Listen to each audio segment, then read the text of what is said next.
বুধবার ফের মুখ ভার করে আছে তিলোত্তমার আকাশ। সকালে অঝোর বাড়িধারা সঙ্গে নিয়ে ঘুম ভেঙেছে কলকাতাবাসীর। এক নাগারে বৃষ্টির কারণে জলমগ্ন একাধিক এলাকা। মঙ্গলবারের পর বুধবার সকালেও বাড়ি থেকে বেরোতে গিয়ে হাঁটু জল পেরোতে হয়েছে অনেককেই। ছাতা মাথায় দিয়েও রক্ষা হচ্ছে না। রাস্তা থেকে ট্রেন লাইন জল জমার দুর্ভোগ সর্বত্র। গাঙ্গেয় পশ্চিমবঙ্গের উপর রয়েছে নিম্নচাপ। মূলত দক্ষিণবঙ্গের আবহাওয়া গাঙ্গেয় পশ্চিমবঙ্গের উপর তৈরি হওয়া নিম্নচাপটির অভিমুখ পশ্চিম ও উত্তর পশ্চিমের দিকে। এবার এটা খুব ধীর গতিতে এগোবে ঝাড়খণ্ড ও উত্তর ছত্তিশগড়ের দিকে। তার ফলে আজও দক্ষিণবঙ্গ জুড়ে থাকবে বৃষ্টির পূর্বাভাস।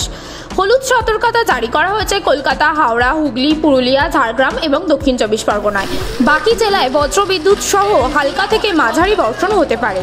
পাশাপাশি 30 থেকে 40 কিলোমিটার গতিতে দমকা হাওয়া বয়ে যাওয়ার সম্ভাবনা রয়েছে। আগামী শুক্রবার পর্যন্ত বৃষ্টি হবে বলেই খবর। আজ কলকাতার সর্বনিম্ন তাপমাত্রা 26.6 ডিগ্রি সেলসিয়াস, সর্বোচ্চ তাপমাত্রা 29.8 ডিগ্রি সেলসিয়াস। বাতাসে জলীয় বাষ্পের পরিমাণ 83 থেকে 92%। উত্তরবঙ্গেও রয়েছে দুর্যোগের পূর্বাভাস। বুধবার ভারী বৃষ্টির সম্ভাবনা আছে দার্জিলিং, কালিম্পং, জলপাইগুড়ি এবং আলিপুরদুয়ার জেলায়।